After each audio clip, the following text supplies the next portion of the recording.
جہاں ہم نے سبق چھوڑا تھا اپنے دروس کا کبیرہ گناہوں کی تفصیل کے حوالے سے تھا، اور اس میں عورت کے جو احکام قرآن پاک نے بیان فرمائے اس حوالے سے ہم نے آیات مبارکہ کے سلسلے سے کچھ باتیں بتائی تھیں. اسی کو تھوڑا سا آگے پڑھیں گے اور پھر ایک دو اور باتیں بتائیں گے، پھر چھٹی کے قریب ہو جائیں گے. عورت کے لیے عورت کا معنی کیا ہوتا ہے؟ چھپی ہوئی چیز. کیا معنی ہوتا ہے؟ چھپی ہوئی چیز. عربی میں اسے اوراق کہتے ہیں، اوراق. یہ سورۃ النور میں لفظ آتا بھی ہے. تو یعنی ایسی چیز جسے دیکھنے سے حیا آئے، اسے شریعت میں اسلام کی زبان میں عورت کہتے ہیں. تو یہ بات ہمیشہ ذہن میں رکھو کہ جو یہود و نصارہ ہیں، یہودی عیسائی، انہوں نے عورتوں کے حقوق کے نام پہ جو فتنہ عالمی برپا کیا ہوا ہے عورت کو آگے لانے کا، وہ بنیاد تین باتیں بتاتے ہیں: مساوات، یعنی مرد عورت برابر ہیں، برابری، اور دوسرا حقوق نسواں، عورتوں کے حقوق. خاموشی سے بات سنو، اور یہ بات ہمیشہ ذہن میں رکھیں کہ اللہ تعالیٰ نے مرد و عورت کے حقوق میں فرق رکھا ہے، اور جو فرق دین اسلام نے بتایا ہے، جو عورت اس کو مانتی ہے کہ یہی ہمارے حق ہیں جو ہمیں دین اسلام نے دیے ہیں، وہی عورت اصل میں مومن عورت ہے. اور جو عورت یہ کہے کہ اسلام نے بہانہ بناتے ہیں کہ مولویوں نے ہمارے حقوق مار رکھے ہیں، اصل دین اسلام پہ وہ الزام لگاتی ہیں کہ مولویوں نے ہمارے حقوق دبا لیے، یہ بہانہ بنا کر اصل میں وہ دین اسلام اور شریعت پہ اعتراض کرتے ہیں. تو دین اسلام میں عورت اور مرد کے حقوق میں برابری نہیں ہے. ایک درجہ مرد کو اللہ تعالیٰ نے عورت پر فضیلت دی ہے، یہ سورۃ بقرہ میں ساری تفصیل ہے. اور وہ جو آگے آیت پیش کرتے ہیں وہ کہتے ہیں کہ مرد عورت کے حقوق برابر ہیں، کہ مرد کے لیے اپنی کمائی ہے، عورت کے لیے اپنی کمائی کا حصہ ہے، مرد کے لیے اپنی کمائی کا حصہ ہے. یہ آیت پاک ہے، اس کا مفہوم ہے. تو اس کا مطلب یہ ہے کہ نیکی کرنے میں جو عورت اپنا نیکی کا حصہ کرے گی وہ اتنا اجر پائے گی جتنا کرے گی، جو مرد جتنی نیکی کرے گا اتنا کرے گا. کمائی میں یہ حصے داری نہیں ہے. بات سمجھ آ رہی؟ انہوں نے کمائی پہ اس آیت پاک کو لگایا ہوا ہے نیچریوں نے، کمائی میں نہیں ہے. عورت اصل کمائی کے لیے نہیں ہے، اصل عورت گھر میں گھر کی چار دیواری کو اپنا کر نئی ایسی نسل پیدا کرنا ہے شوہر سے کہ جو نسل دین اسلام کی وفادار. یہ عورت اصل عورت جو ہے نا دین اسلام میں، من عمل ذکر او انثی، تم میں سے جو بھی ہو مرد ہو یا عورت وہ اچھا عمل کرے. جب مجھے قرآن پاک نے بتایا مرد ہو یا عورت جو اچھا عمل کرے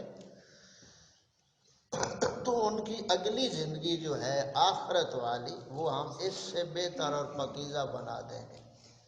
اور شرط یہ لگائی فہو مومن ہو وہ ایمان والی. سمجھا؟ تو دین اسلام میں مرد عورت کے حقوق برابر نہیں ہے. جو یہ نعرہ لگایا سمجھو یہ نیچری ہے، اور اس کی نشانیاں ہم پہلے بہت پڑھ چکے ہیں. ایک اس نشانی میں یہ بھی نشانی کہ جو کہ مرد عورت کے حقوق برابر ہیں. یا جو مذہبی سکالر ہوتے ہیں بر وزن انگریزی جھالر، مذہبی سکالر جو ہوتے ہیں وہ جب تقریر کرتے ہیں تو وہ لفظ بولتے ہیں خواتین و حضرات، خواتین و حضرات. سمجھو یہ نیچریوں کی نشانی، یعنی وہ مرد و عورت کو ملا کر دیکھنا چاہتے ہیں. تو اس حوالے سے تقریباً 40 طرح کا مرد اور عورت کے حقوق کا فرق شریعت نے رکھا ہے. 40 طرح کا فرق جو قرآن و سنت اور شریعت کا نچوڑ ہے وہ اجمالی طور پہ میں نے آپ کو بتایا ہے. اس میں سے صرف ہم 4-5 پڑھ لیتے ہیں. یہ 40 مکمل ہو جائیں گے تو یہ ہمارا سیکھ رہے ہیں نا ہم گناہوں کے حوالے سے. عورت جب اپنے مرد عورت کے حقوق کا ہمیں پتہ چل جائے گا تو پھر ہم اپنے گھروں میں اپنے جو عزیز و اقارب ہیں، ماں ہے، بہن ہے، بیٹی ہے، بیوی ہے، تو کم از کم جہاں تک ہماری دسترس ہے، جہاں تک ہمارا دائرہ اختیار ہے، ہم ان کو بتانے کے قابل تو ہوں گے نا. تو پہلا فرق اللہ تعالیٰ نے جو مرد و عورت میں رکھا ہے وہ تخلیق کا رکھا ہے، پیدائش کا. پہلا فرق کیا ہے؟ اللہ تعالیٰ نے آدم علیہ السلام کو مٹی سے بنایا.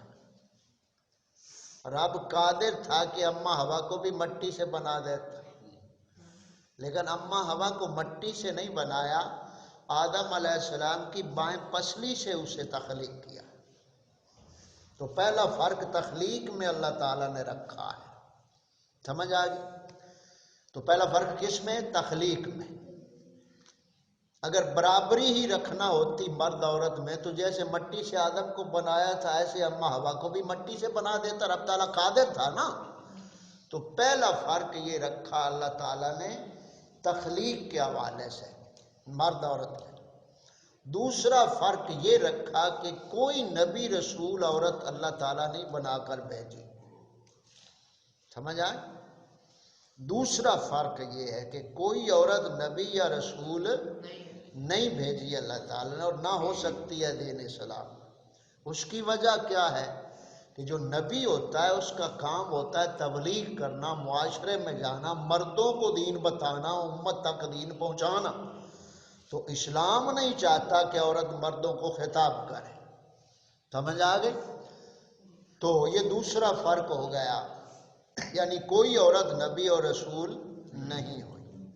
تیسرا فرق، کوئی عورت خلیفہ نہیں بنی. کوئی عورت حاکم نہیں بنی، حکمران. ہم دین کی بات کر رہے ہیں. دین میں تو آج عورتیں ہی حکومت کر رہی ہیں نا. ہم دین کی بات کر رہے ہیں اور دین ہمارا کیا ہے؟ اسلام. تو اسلام میں عورت کے لیے یہ منصب نہیں ہے. تو یہ 4 ہو گئی باتیں.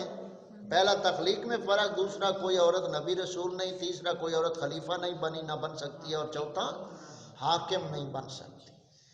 کسرا بادشاہ جو تھا نا روم کا، کسرا، کسرا بادشاہ جب مر گیا آپ صلی اللہ علیہ وسلم کے ظہری زمانہ پاک میں، تو کسرا جو تھا اس کی جو بیٹی تھی لوگوں نے اس کو تخت پہ بٹھا دیا.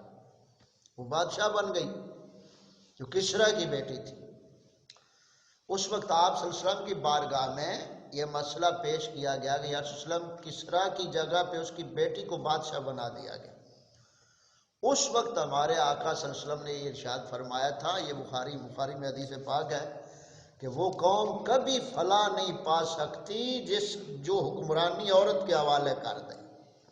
وہ کبھی دنیا میں کامیاب ہو سکتی نہیں ہے. اس پس منظر میں یہ سمجھ آ گئی؟